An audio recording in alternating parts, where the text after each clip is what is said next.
I had my car loaned out. The left rear caliper seized up.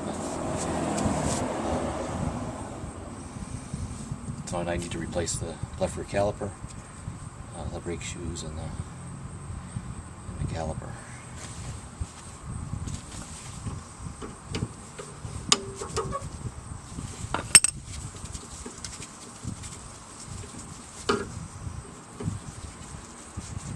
That's why never seize helps.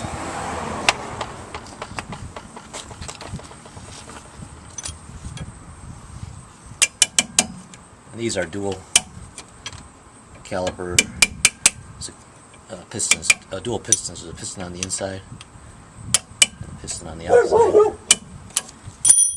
It's my friend.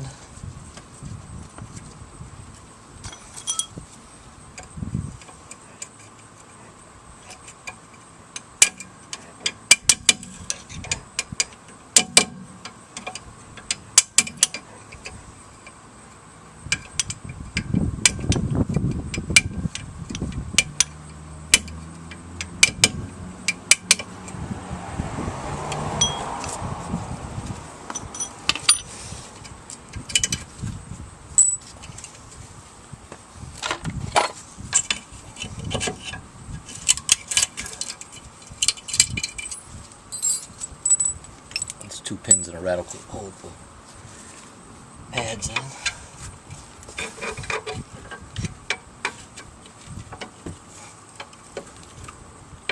Usually if you can get a little bit of back off on the pistons, then it makes it easier to get the pads out of there.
A spring on the back, parking brake cable return spring.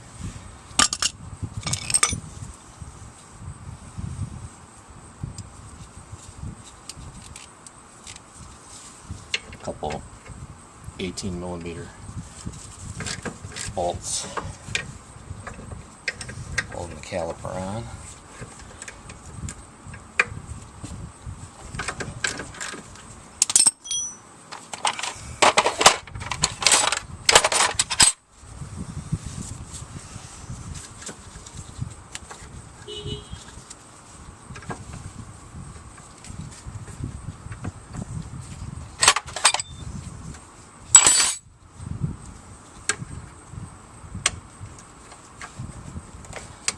The line is an 11mm brake line.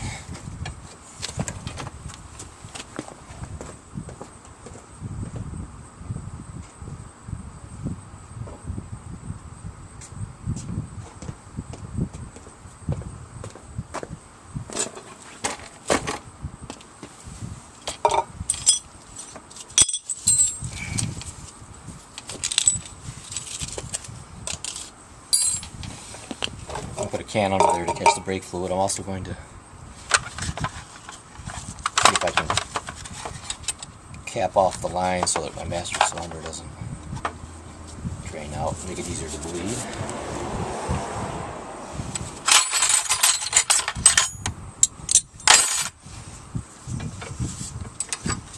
Once you break it free with the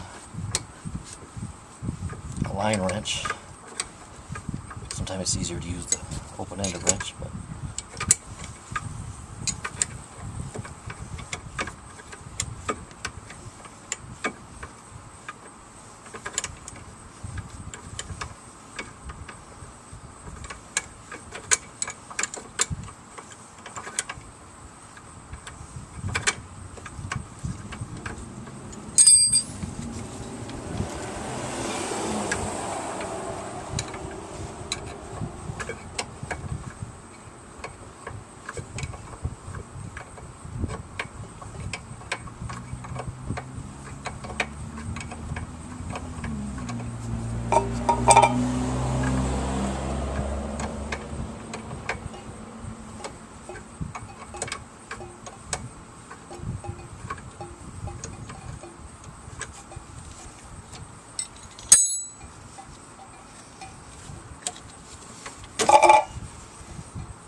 take a brake bleeder cap that fits snugly.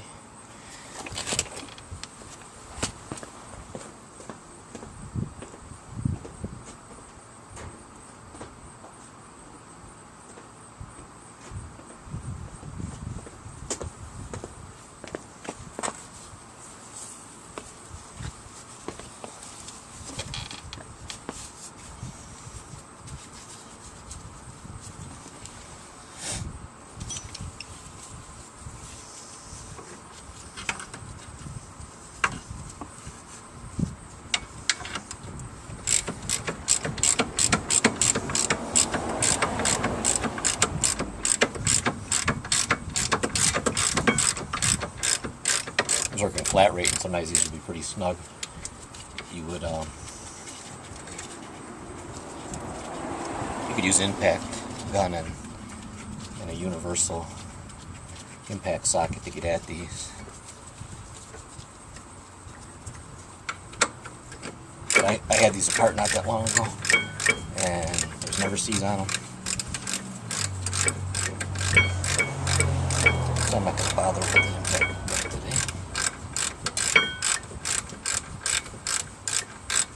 Or an air ratchet.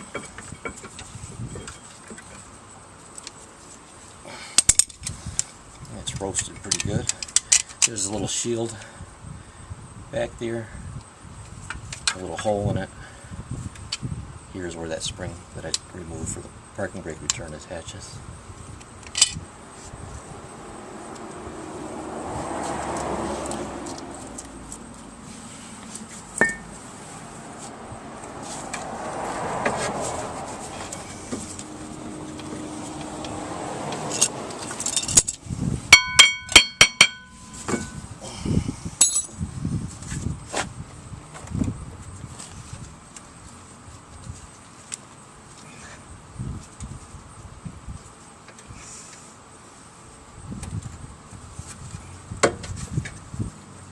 Make sure that parking brake is off all the way.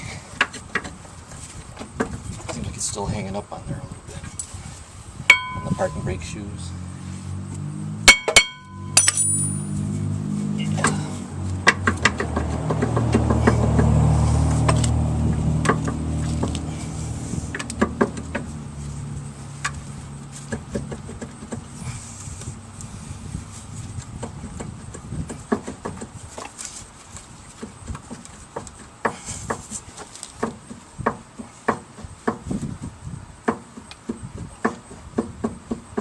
Otherwise you can walk them off. Pull on one side then the other.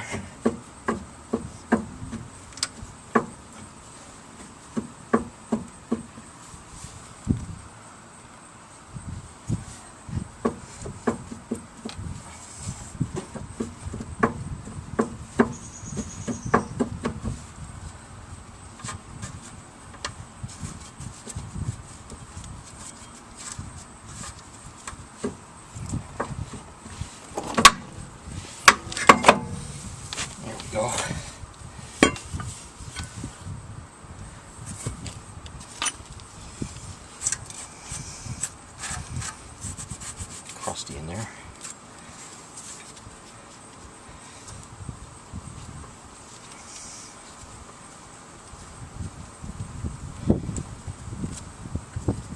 Probably can't see it there, but there's a parking brake actuator mechanism for the shoes up here.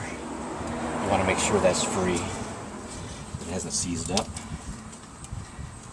You can see it's working fine there.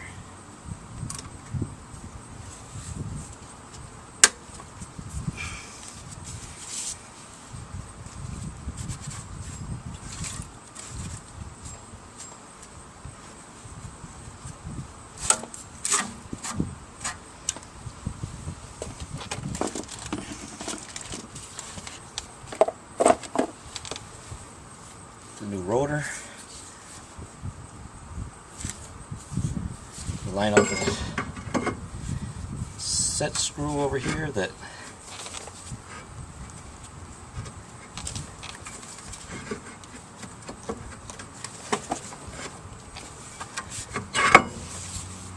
you have to back off these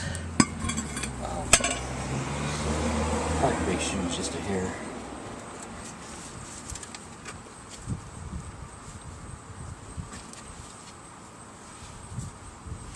Adjuster on the bottom.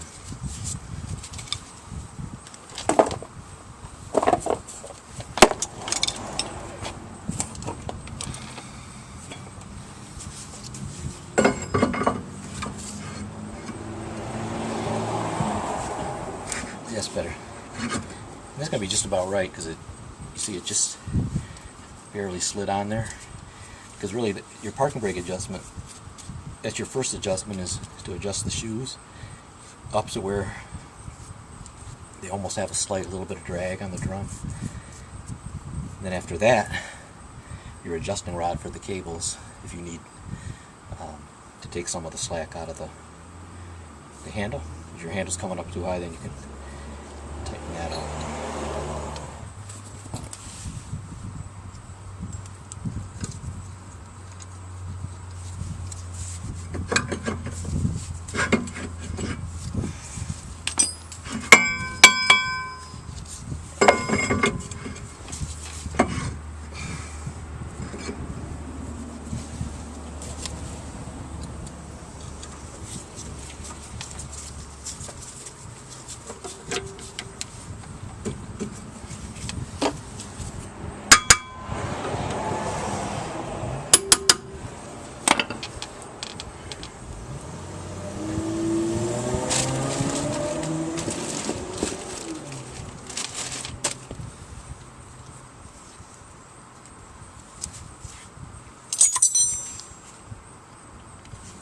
Nice remanufactured caliper there.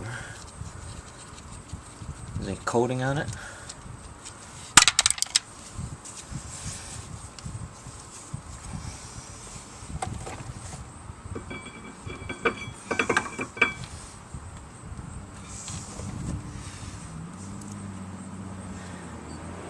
I think sometimes it's really a good idea to just go ahead and get the line started.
what you want to do is top off your master cylinder, and then while you're finishing the brakes here, you can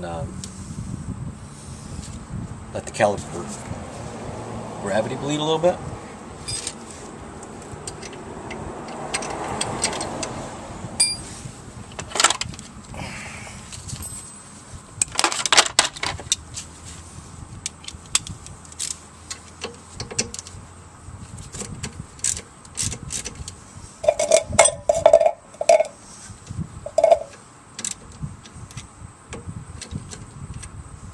These usually gravity bleed pretty good, so just want to take a minute and fluid should start dripping out of there.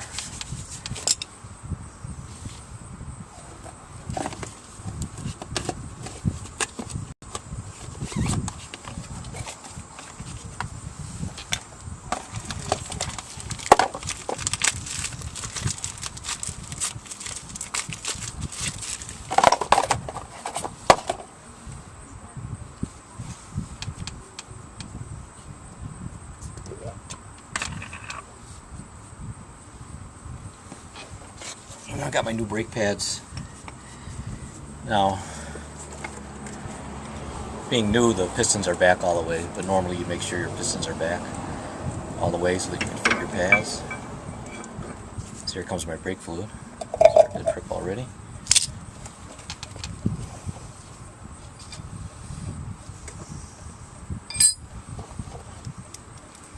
Basically at this point, believe it or not,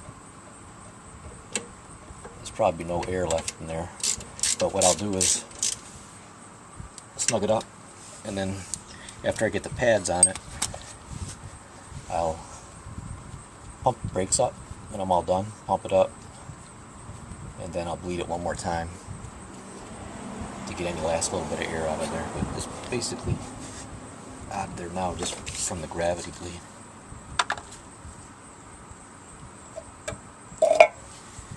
So back to our pads.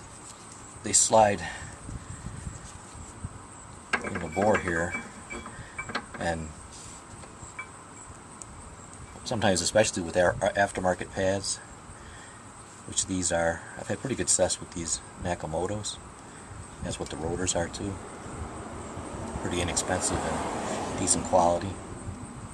But I'm going to put high temperature grease on both sides of the pad backing here where they contact the caliper and the bore, and what that's going to do is two things. It's going to keep them from seizing in there from rust, which they will do, and then also it'll help reduce any chance of noise. With these aftermarket pads, sometimes they seem like the dimensions are a little shorter here, and if you get too much room, they can actually rattle in here. Even with the anti-rattle clip, they can make a little bit of noise, which can be aggravating. So I'm going to grease those up.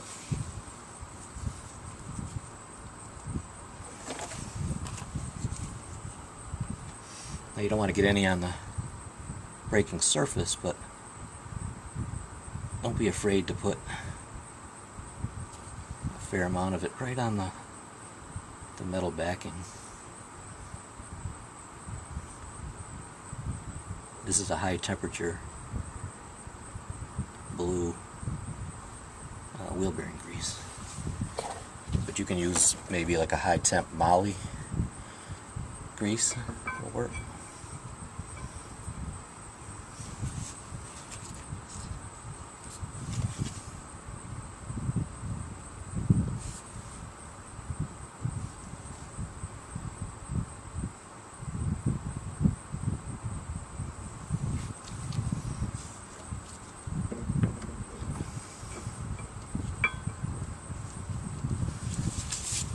After you get them in there, now these pins tap in from the back.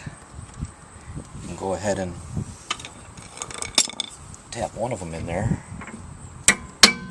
but wait, before you do the other one, you want to, usually these clips go on easier if you put the one in first and then put the clip in.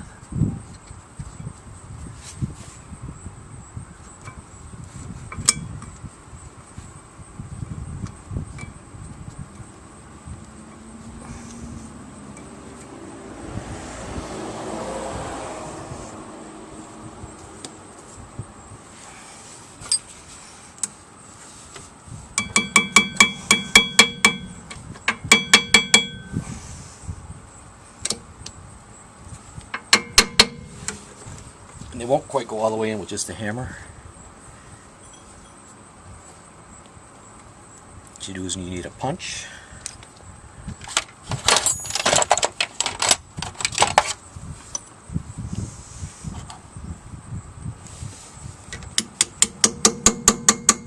You can tell when they bottom out. Sound changes.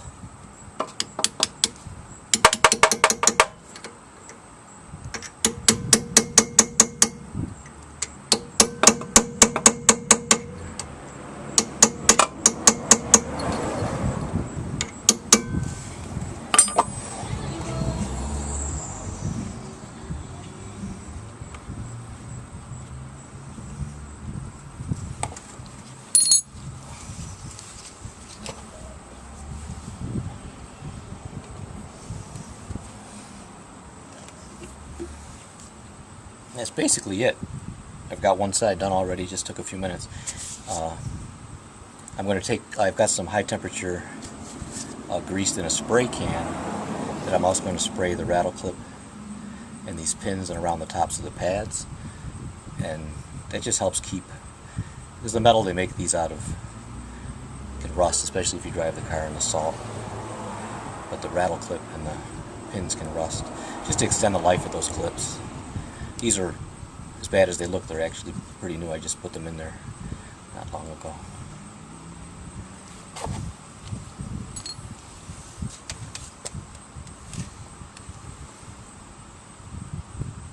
So I'm going to pump it up, bleed it one more time, put the wheel back on this side, and then I'm going to do the other side.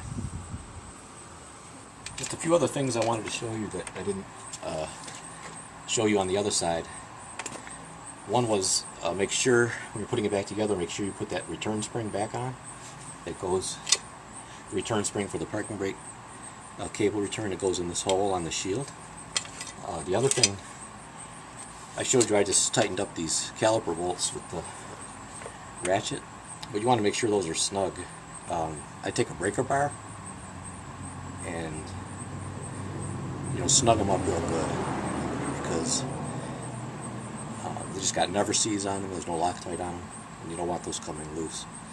So just tightening them up with the hand ratchet may not be the best. You want to get a good snug on these two bolts here that hold the caliper on. And then the third thing I wanted to show you, which I didn't show you on the other side, was because I changed the caliper, I had disconnected the brake fluid line, but here I'm not going to, and it's a solid line, just a short solid line here, but you don't have to disconnect it. There's enough flex in it. You just carefully, once you got your pads out, just carefully, when your bolts out, carefully pull back on the caliper, because this is only if you're changing your rotor. If you're just changing pads, you don't need to do this, but to get the rotor off, you got to get the caliper out of the way. So what I'll do is just carefully get it back past the caliper, just like that. And it's okay, you can let it just kind of hang there on the line, and it's not going to hurt the line at all, unless the line was real rusty, then you may get a leak on it, but then it really shouldn't have changed it anyway. So the brake line, it has enough tension to support the caliper here, as long as you don't mess around with it. So they're just those couple extra things I wanted to show you, but now once this is out of the way, then you can change your rotor.